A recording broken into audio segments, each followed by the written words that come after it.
Oh, there it is. Okay, we have it. We're just gonna start it automatically.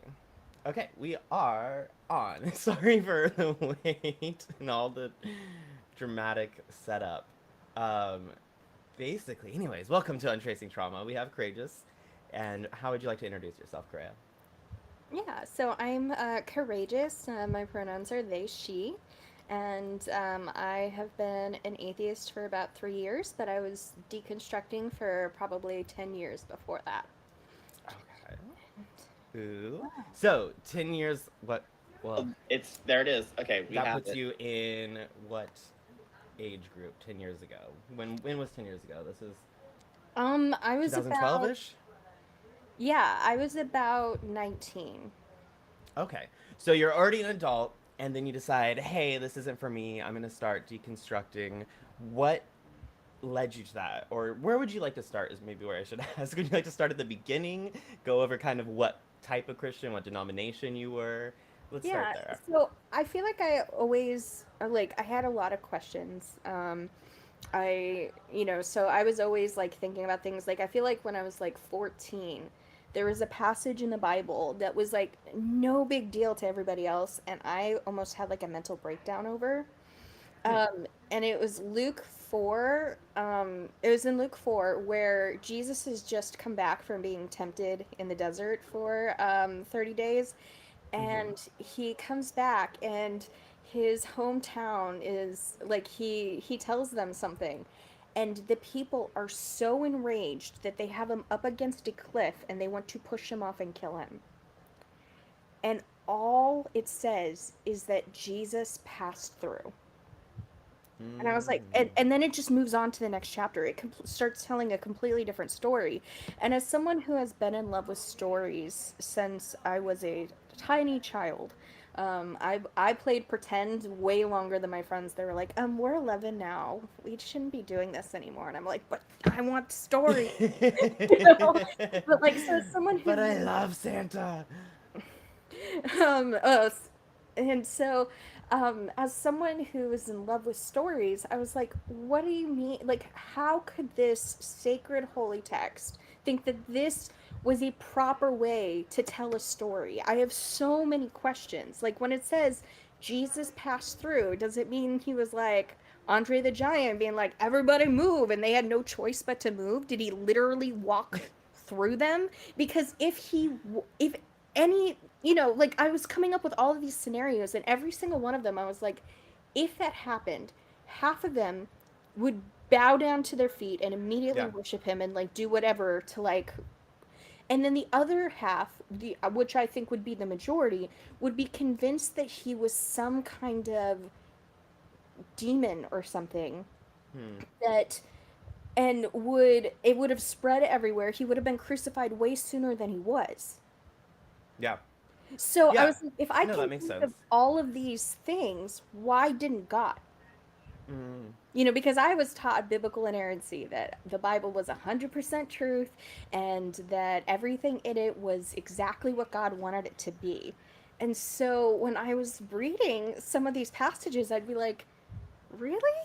Really? That's how, And why? like I think that's one of the interesting things. I think Christianity, whenever they moved to an area of inerrancy, they really did themselves a disservice because what where there are contradictions, sure, some of them are easily explained, or you can make general loopholes. But as soon as you add in inerrancy, you're shooting yourself in the foot. Like it's either perfect or it's not, and there's literally no way with translation in place that anything can be perfect.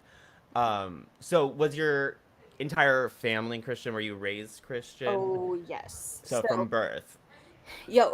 Oh Okay. yeah. From birth, I was dedicated. So this is kind of a funny story because my name is Karayah Holly. And when I was dedicated, the pastor said Korea Holland instead. And so I make a joke that that's why I'm an atheist, is because those countries got dedicated instead of me. So you're just never technically saved because that Right. pastor Yeah. messed up. But so I so yeah, my mom, she so my mom's side of the family is Jewish. My mom came from a very Jewish family, but like more of a culturally Jewish family. Sure. You know, I don't know how to say this in a way that isn't anti-Semitic because I was raised Christian. But what the way that my mom explained it to me is that her family was like the Jewish equivalent of Christians who only go to church on Easter and Christmas. Okay. Okay, that makes sense. That's So, why I feel like no hate to anybody who's like really devout Jewish, but I feel like almost every friend I've had in my life that's been Jewish is exactly the same. You know, they'll like show up for my family grandpa events, was special holidays, but they're yeah, not going to be having a Shabbat dinner every Saturday. my grandpa was only showing up if he got a present or he was getting fed. Like, Yeah. so That's how my best friend in LA was too. Like totally. yeah, Um so when I was, so my mom, when she was 18, she became a Christian. And she actually traveled with a deaf and hearing ministry group for about 7 years. And that is why she is now fluent in American Sign Language. It's something I've always wanted to learn more. But so she became very immersed in the evangelical Christian culture, okay. but deep down she's always been left feminist and very like an open-minded, open-hearted person. So a lot of that kind of contradicted, especially Hmm. once they moved to the Midwest Christian culture, his Midwest Christian culture. yeah, which my dad is kind of to his core. My dad Okay. has been studying apologetics since he was in junior high. That makes sense. I was So gonna say, how do you go from this liberal feminist view, or not you, but your mother goes from this liberal feminist view of like Judaism and falling right into literalist evangelicalism is quite a jump. So I was gonna say, where did that bridge happen? But of course, if your dad was raised more in a similar light to this literalism, I guess it would yeah, explain some things. yeah, and then so when I was 2 years old or when my parents moved from Southern California to Missouri because they couldn't afford the cost of living after having me. And so they moved, and even though I was, basically from 2 to 32 lived in Missouri, I never felt like I belonged there. Yeah. Like sometimes I would be, because the church that I grew up in was a very like progressive liberal non-denominational church. Mm, They still had some problems, but sure. especially in Southwest Missouri, was a very progressive church that like taught that that women aren't just supposed to be like submissive servants to men and things like that. Mhm. But Mhm. it was such a young church that it didn't have a youth program, so my parents would take me to a mega church in the area, and that one was Assemblies of God and everything that comes with that. And so I was getting two very conflicting messages. I was gonna say, not everything has to be a youth program. You know, you don't have to drive to a mega church just because there's no youth group. It's gonna be okay. Yeah, um, so it was something that then is that okay, where the trauma begins? The mega church? no, no, I mean Okay. it didn't help It for didn't help. sure. Like my Okay. mom was a very she went back to school when I was in junior high. She got her master's in psychology and she became a counselor. And the one of the youth pastors at that mega church, the biggest mega church in our area, was telling people to not go see my mom as a counselor because her kids worship weird. What does that mean? How does a kid worship weird? Right? You Like know, I'm trying to did you ever get an explanation on that? Like I'm trying to picture what that means and I don't know. like I'm sure it just meant I was like, I don't know, dancing in a really weird way. Um because I was socially awkward and didn't know what I was doing. Okay. But so I so the way part of the reason that my mom converted to Christianity is because so her mom passed away when she was 16, Mm. and her she grew up unwanted. So she was the third girl. And Okay. at the time that my grandmother found out she was pregnant, she did not want a third child and trapped in a loveless marriage. She had just found out that her husband was having an affair with a 17-year-old babysitter. Yeek. And she did not want to move forward with the pregnancy, but my grandpa really wanted a boy. Mhm. Mhm. And instead, my mom was born. And so, she's the third of three girls. And Lori was my grandpa's favorite. Lisa was my grandma's favorite, and my mom was the third unwanted child. You Why they know, gotta pick favorites? yeah. Well, then when my mom was 9, they got divorced, and they had a really, really messy divorce. And he married, a month later, he married his 8-month pregnant mistress. And they had 3 boys. Oh, well. Yeah. Well. And Greg was Ronnie's favorite, my grandpa's second wife. Eric was my grandpa's favorite, and Brett was How the did they all know who was the favorites? Like, who's because giving out this information? my grandpa was someone where it was obvious. Like Okay. he would shower his favorite with affection. The women too. Like I don't think my grandma was really trying to like be like, oh well, this Lisa is my favorite, but it Yeah. was the one that she had the special bond with, and she didn't have that bond with my mom. Mhm. My mom, like my grandmother was a woman in the 60s.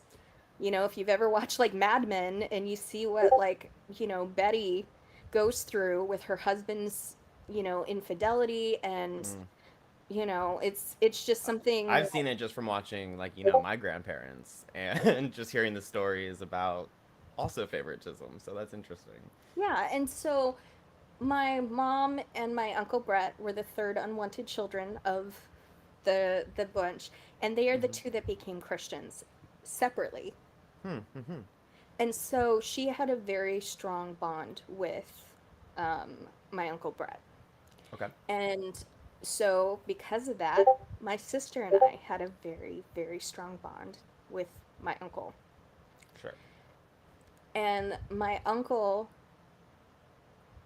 he converted to Messianic Judaism because his mom was more devoutly Jewish than my grandmother was. She was the Hmm. kind that would go to the synagogue on a regular basis. Her faith was very important to her.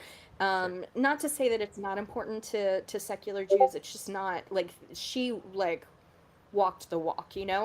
And and so when my grand uncle became a Christian, he really missed that side of his heritage and his culture, so he converted. And he decided it was really important to him to move to Israel. Hmm. Hmm. Hmm. And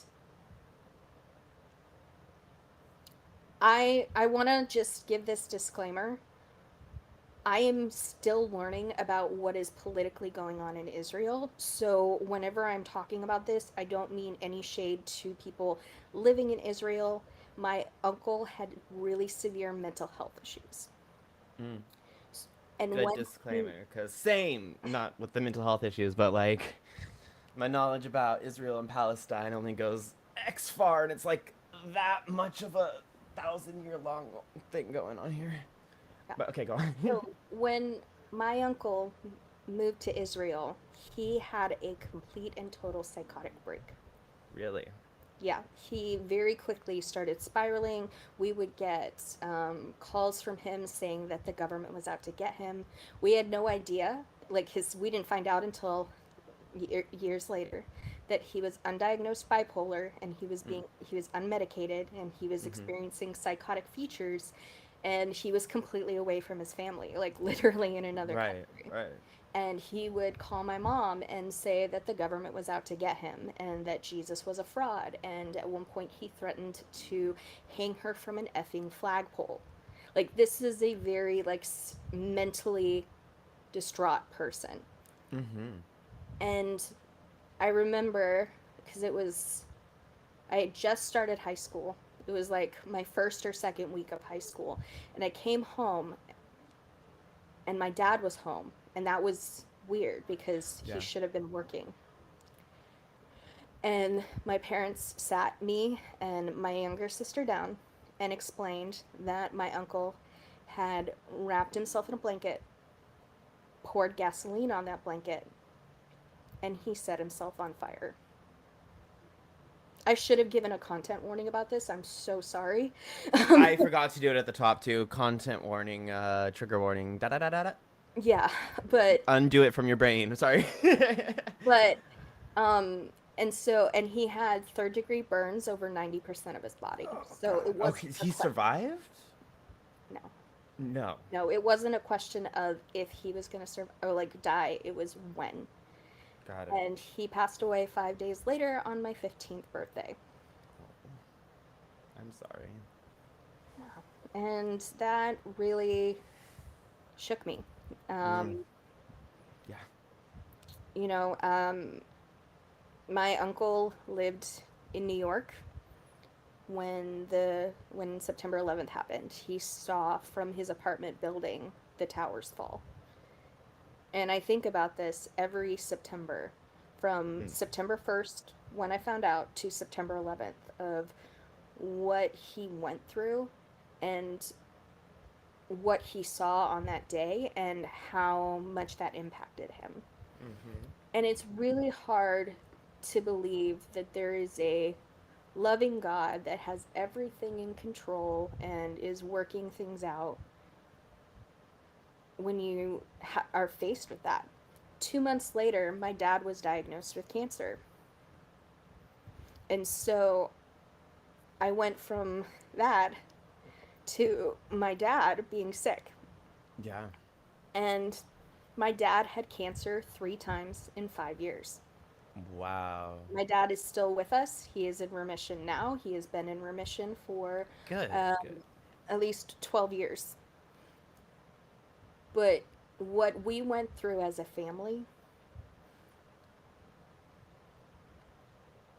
it had changed us to our core. There's no way it couldn't. Losing Yeah. somebody and then going straight into like almost future grief over your father, like there's no way that that doesn't change the dynamics of everything, and it forces you to grow up really quickly as well. Because you might, I can't imagine that fear of like expecting to have to take care of the family almost. Hmm.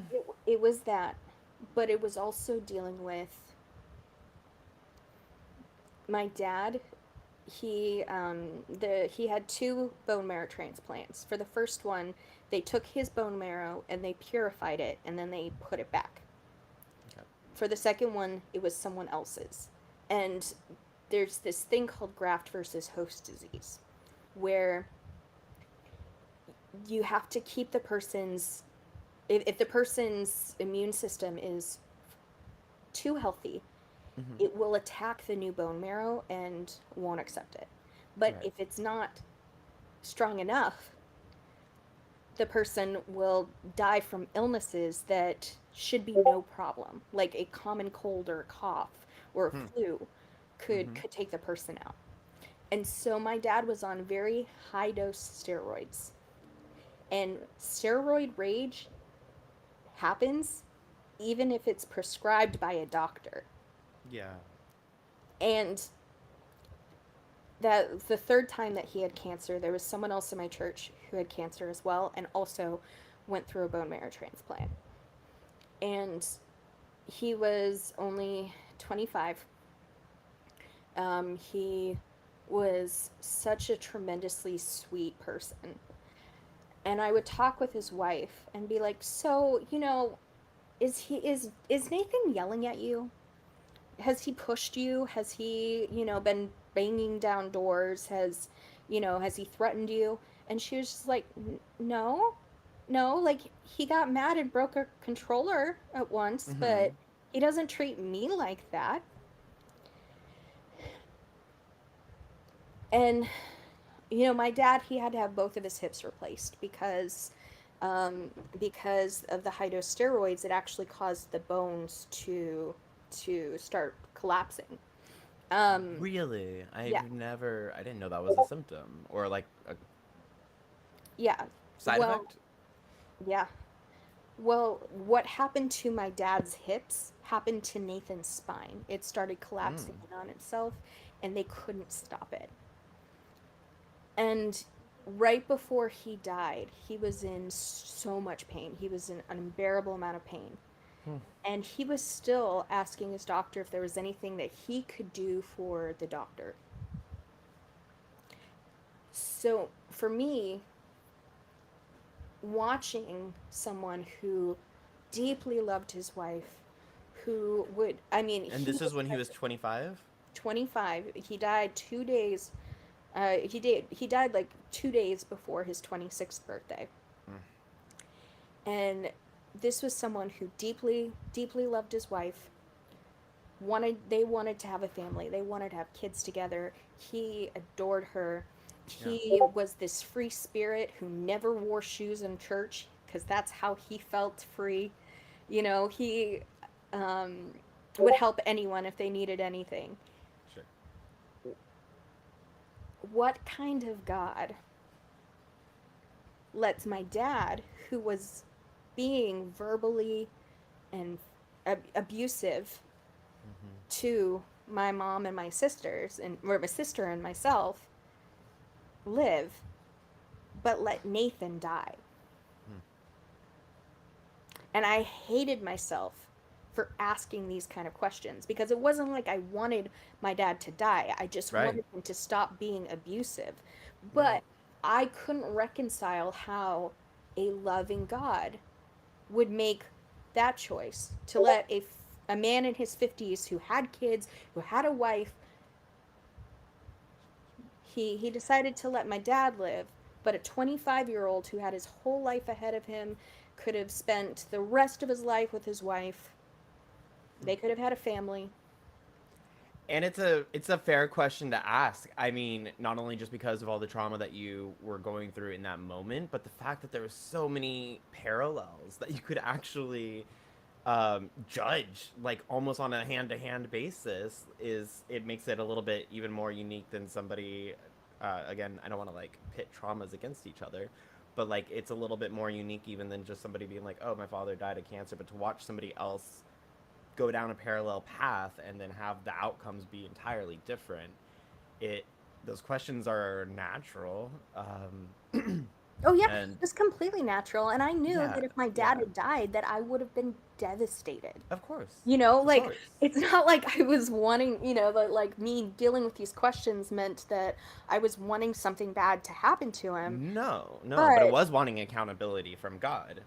And yeah, I think it I really think that's a made me fair start thing to, for anybody to want, especially if it comes down to losing a family member, being like, why? I mean, it's the oldest question ever, probably. Probably predates God is the why when it comes to death. Um, so I just want to make sure that you're not holding yourself accountable to that now. no. Um, but so in addition to the passage that you gave, is that kind of the same time about where you start having these realizations that you're like Yeah, trying to that like was kind of get mentally out of the church? I was 20 years old. Um it really started this summer before I turned 20 when my dad was recovering from a bone marrow transplant, and Mm-hmm. I took off a semester of college to be his caretaker because my mom was working, 2, 3 plus jobs to provide for our family. My Sure. sister was, a 15-year-old. She couldn't be a caretaker, Mm-hmm. so I was and I was happy to do it, but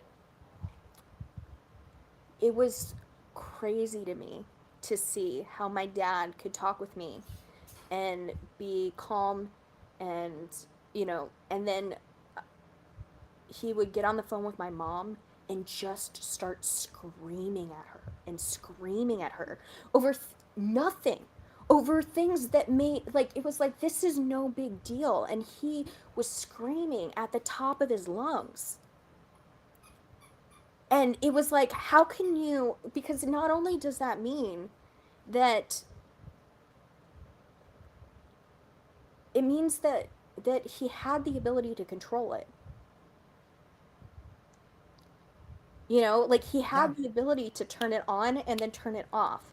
And he decided that he was going to, you know, because and I think it genuinely, and I hate to say it like this, but he, I think he liked me better than he liked my little sister because she was severely ADHD and he was severely ADHD.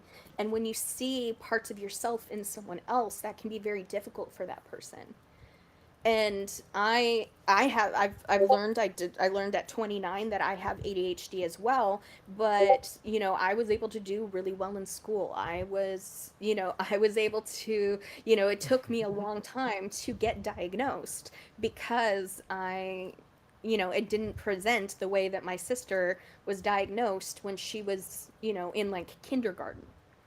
Right. And, you know, and so the fact that like my dad would treat me one way, but then treat my sister and my mom a completely different way was so difficult for me because he was the only Mm-hmm. prominent man in my life. And so if I'm watching the man that is supposed to be teaching me what love is, that God supposedly chose to be my dad, Yeah. it really starts to like mess with a person who has just entered adulthood. And and in the midst of that, I lost my best friend. She didn't die, but she was someone who I was unbelievably close with her. She when my freshman year, when I was going through my uncle's death and my dad having cancer, she really took me under her wing and became my mentor. And then after she graduated from high school, our relationship changed. We Hmm. changed from being mentor mentee to being friends to being insanely close friends. And then my dad got sick for the second time, and you know, and she would like call my mom mom, she would call my dad dad. She was very, you know, like very close with us. But then when my dad got cancer and we were, you know, I was like, hey, like you are my best friend, I'm needing support right now. She couldn't handle it. Yeah. And right before the summer of my So senior, she like distanced herself actively because of it? Like yes, just yeah, she ghosted distanced you? herself. And then when I tried to ask her what was going on, she said that and this is stuff that I've had to like work out in therapy, and I'm, but she told me that I was a damaging relationship in her life and she couldn't know me anymore. Well, I Yeah. mean, And like fair, everybody set your boundaries, do what you need, yeah, take oh, care of yourself because your mental health is important. But like, why you gotta say it like that? yeah, exactly. And it was something that for me, it was like I shut down. Every relationship that I had at that point was a safe relationship, but Yeah. for the next, I don't know, 5 years, probably longer than that, I kept new relationships at a very surface level. Hmm. I was terrified to date because if a girl who was my friend could hurt me that badly, what could a guy do? If I fell in love with a Hmm. guy and he decided I was a damaging relationship that he couldn't have in his life. And so I really just closed off my heart. And I then, after I went to community college, I then transferred to a very conservative Christian college because I couldn't afford college. Um, my parents, because of my mom's student loans and my dad's medical debt, they they couldn't even like co-sign a loan with me for it. Why? So why does the conservative Christian college is it cheaper? I don't know enough about Christian colleges, I guess, in So terms of most of them are very bureaucracy. expensive. Most of them Okay. are, but this particular college had a work program. And so Oh, so it's they a had, cult. oh, yes, exactly. Yes. I Um, hear work program and I'm like, mm-hmm, uh-huh. yeah. So they had 50, it's still open now. They have 50 different workstations across campus, and you work 15 hours a week, and then one 40-hour work week during your break, and that covers your tuition. That's not bad. No, it wasn't bad. I The was worried. worst. My friend went to one where they made them wake up at 4 in the morning to do drills and prayer from 4 to 6. Like, we're talking running laps. Then they immediately had to go to work, and they worked from, I think, 8 to 11. And then they had 3 hours of class, and then had to work from like 5 to 7. And I was like, that's insane. And they have to get up, and every day, across campus, everyone, like, all, it was a smaller one. It was like 2,000 kids at this college. And I was like, that's a cult. Like, what do you guys? Yeah. They're trying to get you starved and food deprived and no sleep, waking up early in the morning and exhausted before you even go to work. I'm like, that's not. She got out of there, thankfully. But so 15 hours almost sounds like a breeze. Yeah, no, I mean, I definitely like could have had it worse. It was really great that I was able to graduate without debt. Oh, you But graduated from there. yes, That's good. yeah, I graduated, and but socially it was very difficult for me because at the time I still had a lot of internalized homophobia, Mm.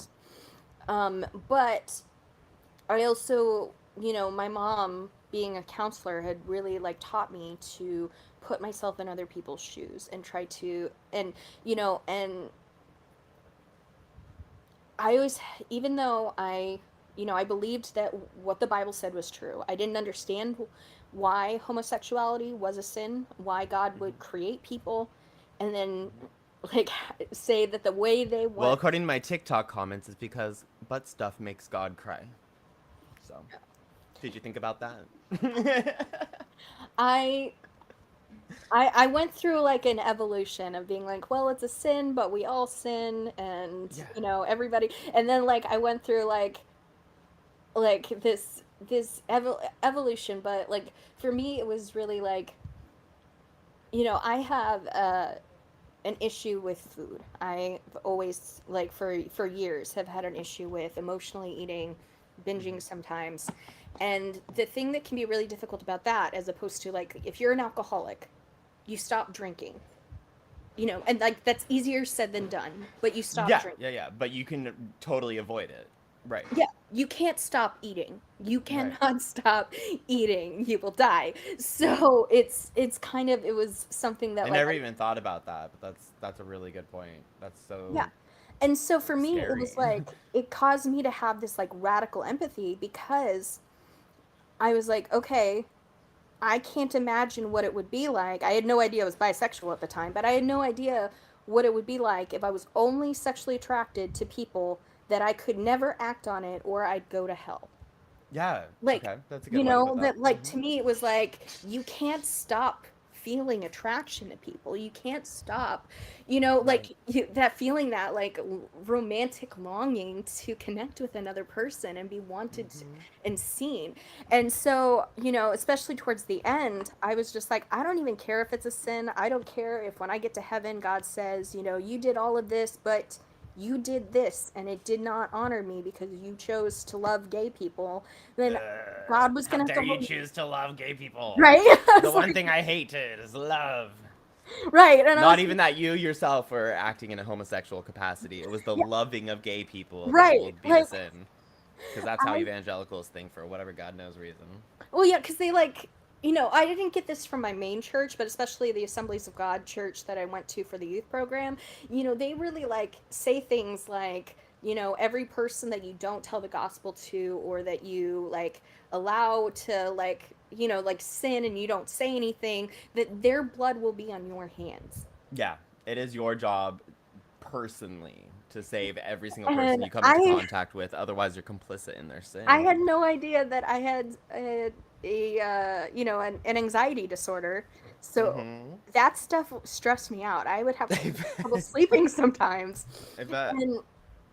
And it's something where I would, so I went from my very progressive church that, like, just to give an example, so like Ephesians 5, a lot of people are familiar with it, where it says that, the man must love the woman, and the wife must submit to her husband, and the man is the head of the household. Mm-hmm. The lens that I was taught in my church about that verse is that in Matthew 20:25 through 28, Jesus says that the world and defines power or defines leadership through who has the power, the authority, and control, but that Jesus defined it through service. And so when Ephesians 5, which Ephesians 1 and 2, 5, 1 and 2 says mutual submission in all things, Mm. that when the Ephesians 5 is saying that the man is the head of the household, it means that he's meant to be the greatest servant of the home, not that he's supposed to be this authoritative force that is luring his power over everyone. Take a beat. Everyone hear that? Stop using that verse wrong. Yeah, no, and like that was something that like that's what I was taught from my pastors and from my church leaders and my youth Same. pastors and like Same. and from my mom. And What's up, Mom? Um, and no, so that's kind of one of those things that I think really added to my deconstruction process as well, because I was raised in the same light, and my dad was bipolar, unmedicated, and was verbally abusive, and I just remember the whole thing being like, this unstable guy, the unstable one is the one who's the head of a house, who's like a mentally and emotionally abusive to all of us. I was like, I don't trust him as far as I can throw him. Not when he's unmedicated. Like, what do you mean he's the head of the house? And my mom at that time was very much in the submission mode where, well, what he says goes. And I'm like, he can't think straight. Like, he has an issue. Like, he literally can't, you know? So I never got that. And that's one of those things that made me, like, really take a step back. But, sorry, go yeah, on. and so I would but I would be but so I went to this really conservative college where everyone, not, I mean, I won't say absolutely everyone, but the vast overwhelming majority were these very legalistic, Hmm. very small-minded, small-hearted conservative Christians that had a lot of trouble seeing, trying to make everything black and white and refused to see the gray. Yeah. And I had my own issues like that. Like when I was Christian, I was very devoutly pro-life. Mm-hmm. But like not pro-life the way that like most 99% of all pro-life people pissed me off. I was like, you don't care, you're pro-death penalty, you're pro-war, you don't care what happens to the baby after it's born, Yeah. you know, No. but if we actually support these women that are in desperate situations, and if you tell a 16-year-old that she has to have the baby, then we need to not then preach to her personal responsibility when we pressured her into having the kid. Like, so. So you were like practicing more so radical empathy, where you Yeah. were pro-life because, a fetus is a person and they can tap dance. But then also, like, you have to take care of said kid. Let's get them housing. They need to be clothed. Like, you're not Yeah. just doing Sunday lunch service. We need to be actually setting them up for a job and success. And let's make sure that the kids are brought into. So you're just, yeah, pro-life, pro-life. Yeah, Got it. no, like I tried to be an intellectually honest person even when I was like going through this stuff, but Mm-hmm. and when it came, one of the things that really, I mean, I guess really opened up my mind and like had me rethinking a lot of things was the 2016 election because I I hated both of the candidates. And overall, I agreed more with the Democratic side, but being raised by a Calvinist conservative Christian father in a very conservative Christian area and going to a very conservative Christian college, like they like beat into you that if you vote Democrat, then the blood of these babies are on your hands. And so It's back and to that complicit sin thing. It's just such a weird yeah, like modus operandi. Like, I don't understand why. Um, because it's a very if they because they know if they can make people feel guilty that way, they will vote on that one issue alone. And that's yeah. what I did. Oh yeah. In 2016, I there was so much and there's still so much misinformation about late term abortions. But they had me convinced that people you know, On the 7 day days, of birth, you they're know, gonna be that like, yeah. And so up I, till 9 months and later. Okay. you know, and I lived in a very red state. I voted for Trump, and even if I hadn't voted for Trump, the state still, you know, it was Missouri, so it still would have gone for Trump. It did in the 2020 election. I did not vote for him in the 2020 election. The Growth. We love to see day, the it. day after Trump won, I knew I had made a horrible, terrible Hmm. mistake because I saw how the Christian nationalists were emboldened in a way that I had never seen before, and that they were not going to hold him accountable. I remember I was hanging out with one of my friends, and her neighbor came over to like drop off milk, and I loved this friend because her kids were so much fun and so great to play with, and they were just like really like fun to like imagine with and stuff. And I was playing with one of her boys, and I was overhearing her with the neighbor talking about how they were so excited that Trump had won, and that they really believed that Trump was going to be humbled, that God was going to humble Trump to help him be Oh. an excellent president. And I took everything in me not to be like, based on fucking what?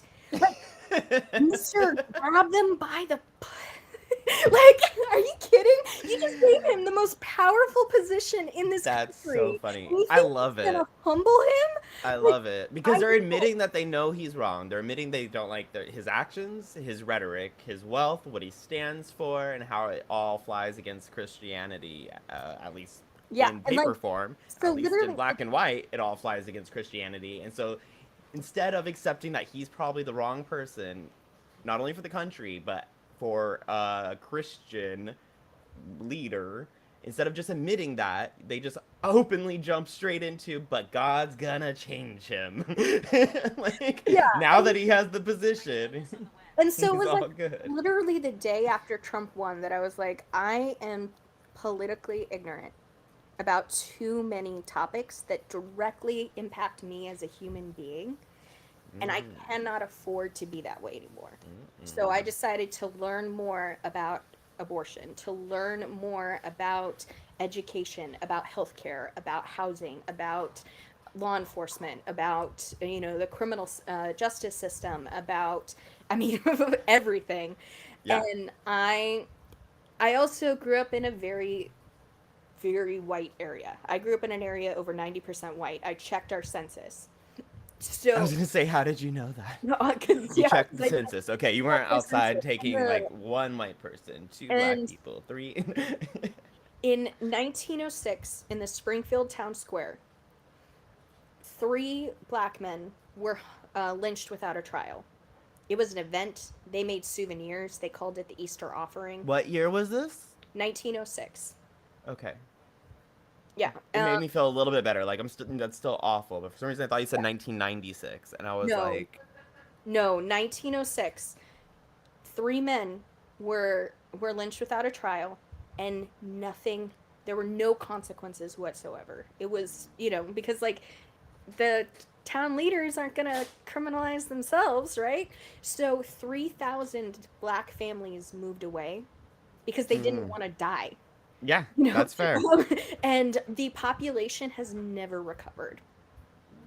And so I grew up in a very white space with all of the blind spots that comes with that, with things that, you know, now I look back and I'm like, oh, okay, that was, you know, Yeah. I would, you know, I didn't have a lot of queer people in my life, and I would catch myself thinking things like this girl I went to high school with, and you know, I was a server after I graduated from college, and I had just been to a very conservative Christian college, and I served her, and she was with her girlfriend, and the very first thing I thought was, oh, Rachel became a duck.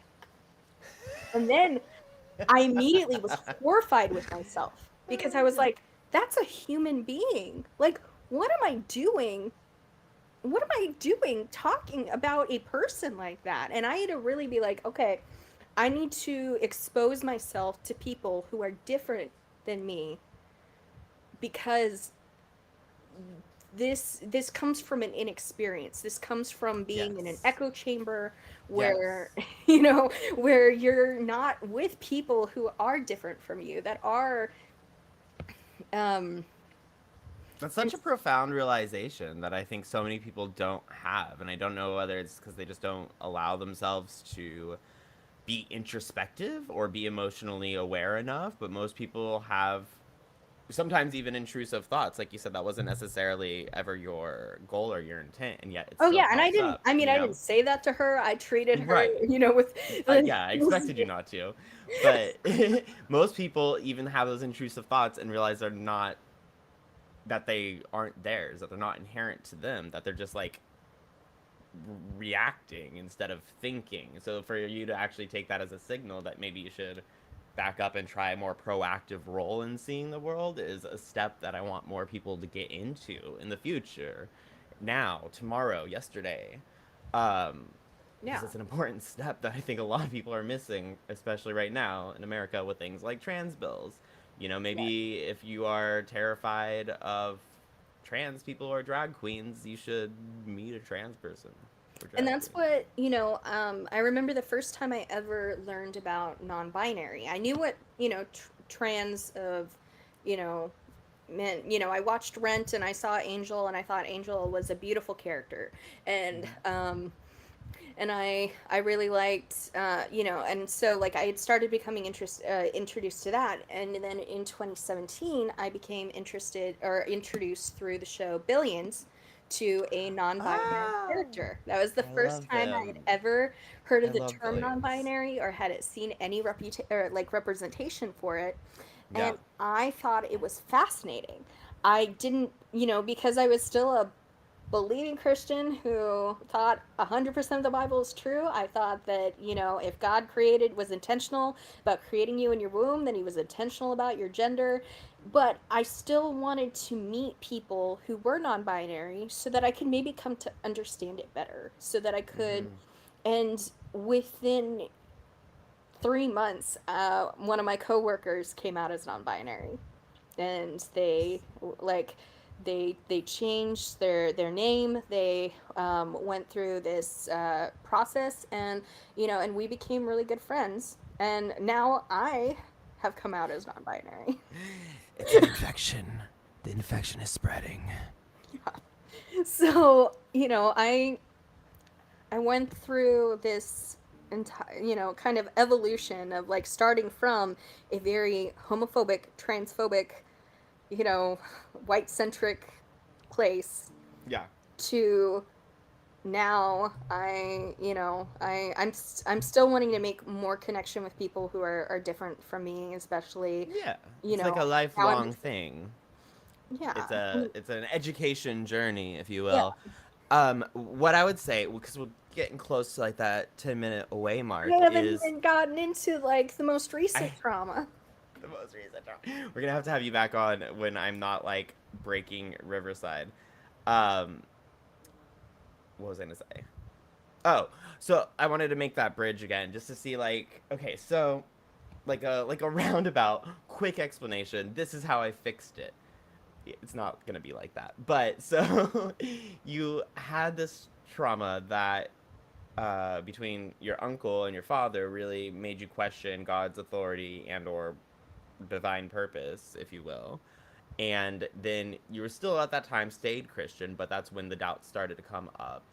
You went to college, and then you slowly but surely, after you graduated, started to open your eyes to other kinds of people. And how much of that is, I guess, interplays? So, how much of opening yourself up to the world healed the trauma from when your uncle passed and your father was diagnosed? Or do you see your journey of healing those, just specifically those parts of the trauma, in a different way? Where did you find the strength to kind of rebalance that?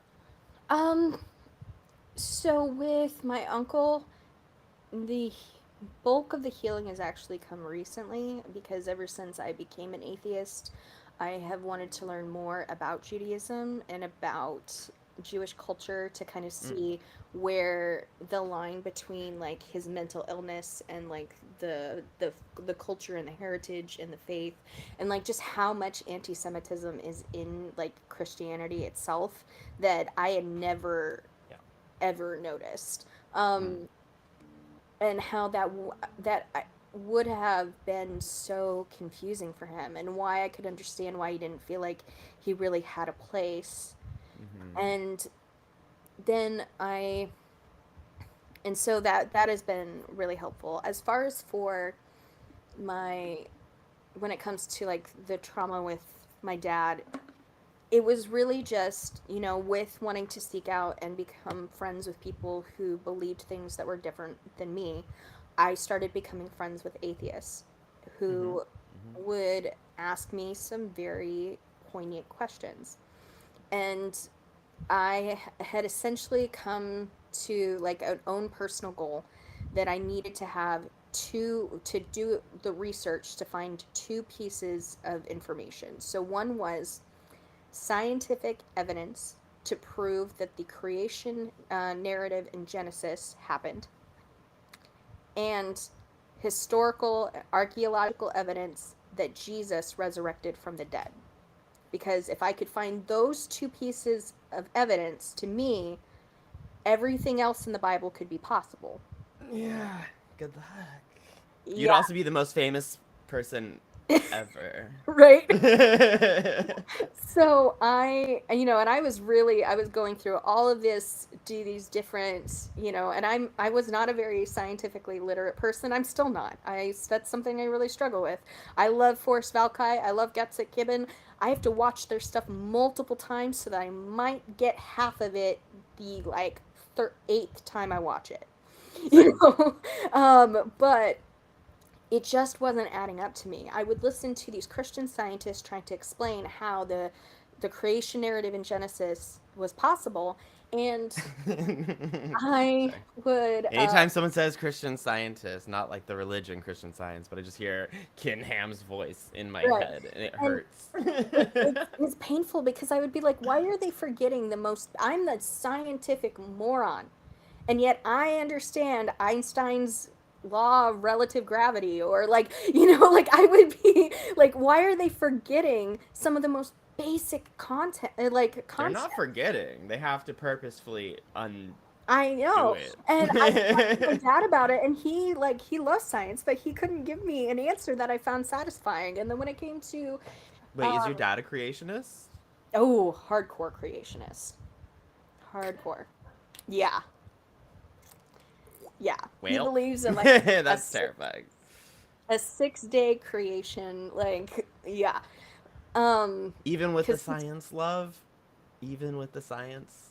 I mean, he wrestles with that. That's his like biggest thing, because he's someone, when I started going through like evidence for the resurrection, I started seeing a lot of problems with it, and Yeah. I could get into all of that, but I was finding it very, I was like, but how do we know that like that these are even, like, even if these are all eyewitness accounts, I learned later they weren't, but even if these were eyewitness accounts, you know, they could have eaten moldy bread or something. They could have been grieving and wanted it so badly to be true that people, because like people can create memories that didn't happen. That ergot happens to be. Yeah. And so uh, I realized that, and like one of the biggest things was, and this was after I realized, like, learned that the gospels weren't written by eyewitnesses, was mm, I had a pastor, and this was a different church because I had switched church at this time, but I had a pastor who said that the author of Luke wrote his gospel 4 years after Jesus was crucified, resurrected, and ascended to heaven. And that's why that gospel is so reliable, is because the memories were so fresh. And it took everything in me not to literally laugh out loud and be like, does he not think we have Google on our phones? Like, what? Like, that's everyone another in his, thing.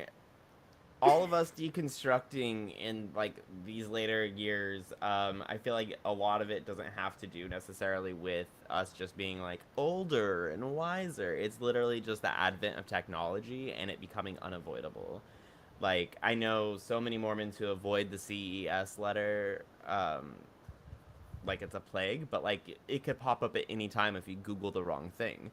So like Yeah. answers start coming out in ways you might not even want them to. You might be Googling a verse about or like a verse from Genesis because you're looking to read it, you know, and then you fall into a whole thing about how creationism doesn't make sense, and you're accidentally unwinding your theology, which is like a good thing. It's a bad thing also though because I think it causes dissonance for a lot of people. And you mentioned that too, especially when it comes to like gay people. I think earlier in the episode I said that one of the biggest um, harms to the church is just the literalism thing, you know? By tying themselves to perfection or nothing, it the If that's opportunity to have a religion really. one of But the then the things. Oh, Sorry, go ahead. okay. The other thing is though homosexuality and the fact that they've made this a huge target point and have for the past 30 years is the second nail in the coffin for evangelical Christianity because it forces so many people into it. Because like while gay people are minorities, while we're rare at like 5 to 7%, it's in by no way rare enough that you'll never meet somebody who's gay, you know. So it's forcing Christians to be dissonant in a way that's like, I know Bob. I like Bob. I have to hate Bob. And putting them into that box and making them question why they hate somebody else that they actually don't hate, but they have to pretend to hate, is a disservice to Christianity in terms But of how many people are leaving because of homosexuality alone. yeah, but it's not just that. It's also like learning about people from with different, like learning about different religions and learning about, Yeah. one of my closest friends is pagan. Hmm. And she would be like, "So you're choosing to believe 100% of the Bible is true." And I was like, "Well, it has to be true because that's, like it has to It because has to. otherwise it's not God's word." That's the And she option. was just like, "Okay, so what about the verse that says that thou shalt not allow a witch to live?" And then like, Gotta bury your darlings. That's a yeah, phrase. and like, verses that say that Jews are the synagogue of Satan. And yet, like, I have family that's Jewish. Like, am I supposed to believe all of them are in this synagogue? It's like, And Jesus was Jewish. right, like, What what? does it mean? Right. And so it really just made me like, there were just so many things, but then the point for me that was kind of my breaking point, because I had gone through, and the one thing, because I was starting to be like, I don't believe all of this is truth, I don't believe all of this is real, Yeah. but I couldn't explain the experiences that I had with the Holy Spirit. I was like, but I've had these experiences, so what am I supposed to do with that? Hmm. And one of my coworkers, who is a friend, we would talk all the time. He told me, and he was an atheist, and he was saying it with the best intentions, but he was like, Karayah, I just want you to know that if you become an atheist, you will go through dark periods of your life where you will regret it. And I was Hmm. like, what do you mean by that? And he was like, you will go through really difficult times where you wish that you had a God to cry out to. And he shared with me about a health scare that he went through. He didn't tell me what the health scare was, but I had a pretty strong impression that it was HIV. Um, Which, like, I don't want to add to that stigma, but he has a very severe anxiety disorder. So for him, waiting to, like, get that call to find out if he had it was like he was in it. He said he was alone in his room fighting off panic attack after panic attack. yeah, been there, And been he there. wished that he believed in a God that he could cry out to, that he could pray to for comfort, to make him feel like he wasn't alone in what he was going through. And because he was an atheist, he didn't have that. Mm, hmm. And I thought about that all night. And the next day I came to work and I asked him, you know, was your sister there with you? And he was like, yeah, but I don't really like to share my sexual health with her. And I was like, okay, that's fair. What if you had contacted me, or you contacted some friends, you asked us like, hey, I really need you right now, can you please come over, and we just sat with you, and whether it was we listened to the pain that you were going through and the anxiety so that you didn't feel alone in it, helped you take your mind off it entirely by telling jokes, by watching a show together, by doing something that let you know that you were not alone in what you were experiencing, would you have still felt the need to cry out to a God? And he looked at me right in the eyes and he said, not even a little bit, not at once, not at all.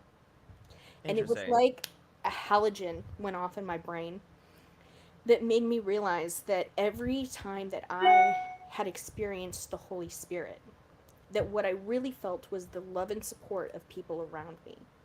Yeah. I felt them touching me. I felt them putting their arms around me. I heard them praying for me because they cared, and they cared about what I was going through, and they wanted to make sure that I didn't feel alone Hmm. in it. And I realized that all of it came from socialization and the brain.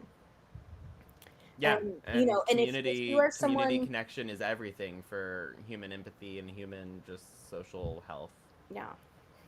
And so that was kind of like, that was the literal moment I accepted I had become an atheist and that I didn't believe in any of it. Hmm. And like that was when like I stopped having hell anxiety. Like it was like an instant for me. Like it was like, oh well, none of this is real. Like from what I've learned, like these things from the Bible aren't real. So because I was a literalist, it was like if one thing is wrong, it's all wrong. That's why that theology is so dangerous. Yeah. Is Oh because yeah. like the moment that I decided it was bullshit, I decided all of it was bullshit. I didn't need any of it. Yep. What I needed was people, which is why when I go through a really difficult time, if I'm going through a period of depression, if I'm going through a period of anxiety, and it's a really fine balance because you don't want to become dependent on people. Yeah. But I'm very quick to be like, hey, I'm having a hard time. Can we talk? Or, just even just let people know, like, hey, I'm not doing okay right now. And then they can decide if they want to reach out to me or not. Right. And yeah, so that I hope that I know that was like a long answer to like answering No, your it was good. question, I saw but more I questions do have more actually. because I've gone through even more since becoming an atheist Sure. that I could Sure. absolutely, if you wanted me to come back on, that I could I do. get We're into. gonna have you on for another episode sometime in the future. I don't know what that looks like, because this is all new. Episode 2. I don't think I even did like a proper introduction. Hi everyone on YouTube. Welcome to Untracing Trauma. We had technical snafus in the beginning, and I will no longer be using Riverside, but glad I paid them. I did like a year up front. Now I'm like regretting it. I'm like, why Oh did I do no. that? I could just use StreamYard and paid StreamYard the same, I think. But we'll see. Anyway, speaking of money things, and somebody else in the chat brought up the fact that there was Discord pinging going on. That's what the pings were. I don't know if that was on your side, Karayah, but there's been pinging. I apologize for that. You have a Um, Discord? yeah, yeah, it's Discord. I guess I closed my Discord window and it still happens, but it's cool. But speaking of Discord and money things, I now have a Patreon. Something that I teased last week when we were doing this show, and I haven't announced, I guess, like on TikTok or Instagram yet. We, yeah, now have just 2 basic levels, nothing super fancy yet. I might extend that and have more like tiers for like a special exclusive podcast or content or something. We haven't figured that part out, but you let me know and I'll, or like maybe a free shirt or something. Who knows? Anyway, the most basic tiers are just like $2. That's just a tip tier to say thank you and just hopefully, I guess, share support. I feel so weird talking about Patreon stuff, by the way. And a $5 tier, which is called the Disciples Fun. It's cheeky. Join my cult. And for the $5 tier, it gets you access to our Discord, the JeGaysus Discord, where we can talk about whatever And if you have questions about a video, we can talk about that. Or you want to just like talk to me at 3 in the morning when I can't sleep, that's how you do it.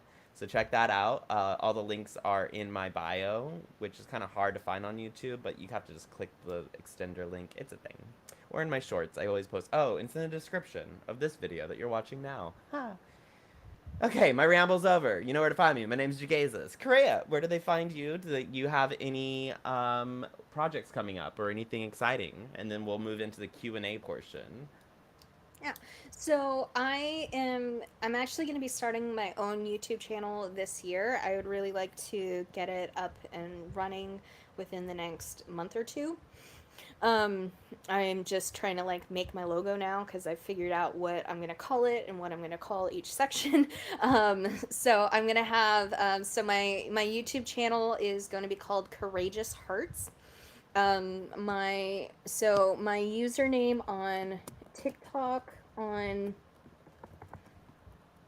on YouTube, and on uh, Twitter and Instagram.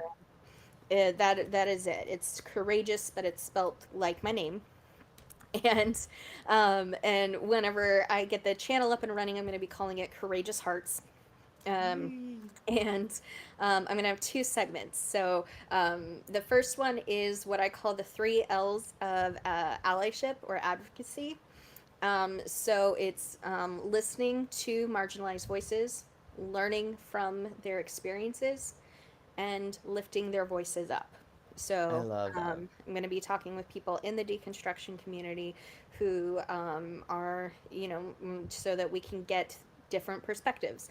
I'm also going to have discussions about deconstruction, whether it's the work that a scholar is doing that I think is a very interesting perspective, or if it's someone telling their deconstruction story and their experiences, and that is going to be called Karaygeous Heart Stories.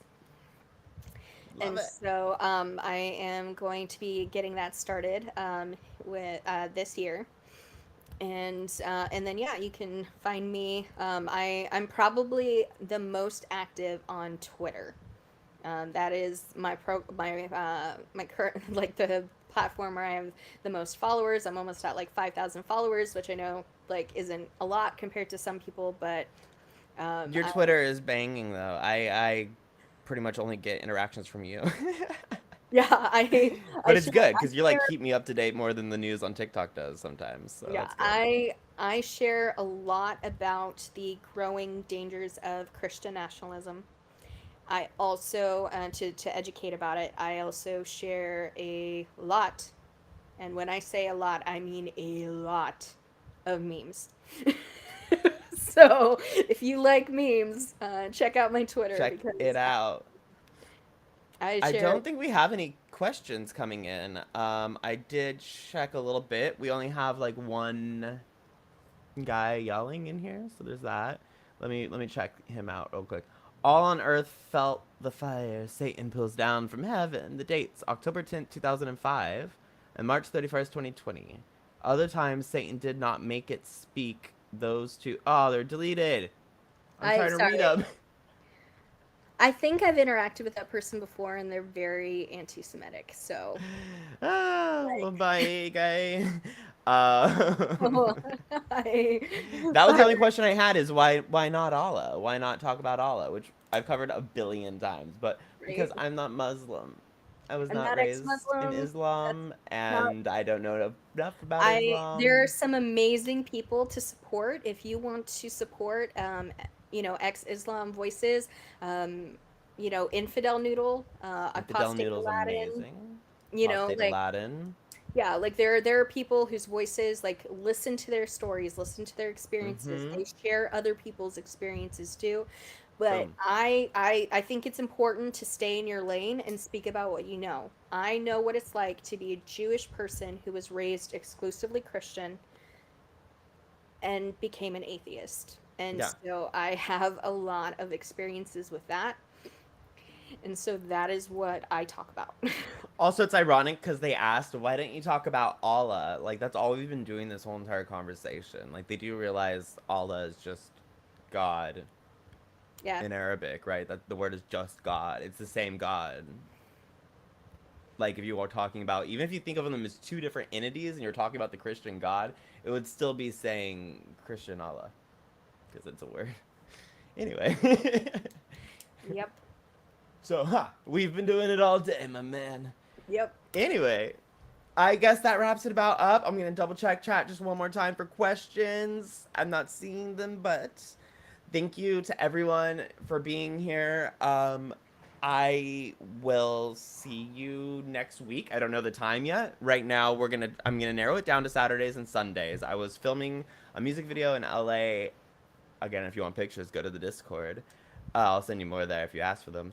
Um, I don't know when that'll be out either, but yeah, so I was helping Mother Victory do that, and that's why we're on a Monday tonight, but next week we'll be back on Saturday or Sunday.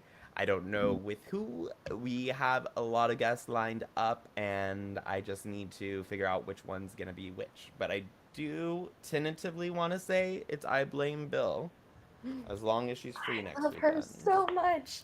It's gonna be She's good. one of my favorite humans on the planet. She is She's someone where amazing. I would just like, and I mean this. I know I'm bisexual and she's bisexual, but I don't mean this in a sexual. I would just follow her around and be like, "Tell me all of your stories. Give me all of your like, tell me everything." Like, She was supposed to be the first guest, and I messed it up because I sent out a Calendly thing, and she scheduled herself in for a date, and then like the morning of, she's like, "What do you need me to do today?" And I was like, it never even sent me an email saying that like this was happening, so I didn't set anything up. It was terrible.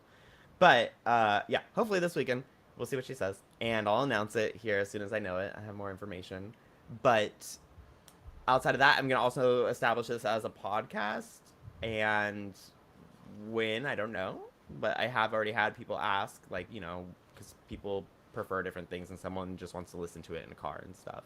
Totally get it. I'm a podcast person more than I am a live person, so I'll have the first episode edited down sometime this week, and it'll be on Spotify and all those places. But yeah, thank you all for your interactions. And today we hit 30,000 subscribers. that's so exciting. So that's very That's cool. amazing. How I'm many still hours? not monetized, but that's Yeah. okay. How many hours are you at? Ooh, I'm at 1,700 out of the needed 4,000. Okay. So But if you want to talk how many hours am I at with shorts, I have 25,000 hours. so In dumb 30-second looking intervals at that don't count. yeah. But I do have 9 million. We're at 9 million views out of 10 million shorts views, which is the other way you can get to monetization. So as long as I have like one more viral short, we're in there. But yeah, no, right now, unfortunately, the video I had get like 4 million views would have been worth something like $7,000 if I were already in the program, but I'm not. So I probably should have started this a little earlier. We'll have another viral someday. It'll be Yeah, it'll be good. But yeah, so that's just all the catch ups, I guess. I don't know what else to say except for I love everybody, and I hope you have a good night. And thank you again, Karayah, for coming on. We'll have you on later to go through even more, because I know we're just like only touching surface level stuff, and I want this to be a free therapist office for people. Awesome. And yeah, thank you so much. Kisses. Love everyone. Goodbye. Like and subscribe, share. Oh, like and subscribe. That's a thing people say. Yes. Like, subscribe, do things. share, Okay. share it with people. If Share. it'll help Yes. them. Or if you think it'll enrage them and they'll go on a rant and make a response video that boosts the original content views. Like, whatever. If you know Ben Shapiro, give him my number. You know, things like that. Oh my gosh. Okay. I love it. Much love, everyone. Take care, and we'll see you next week. And obviously, I'll just see you in the comments and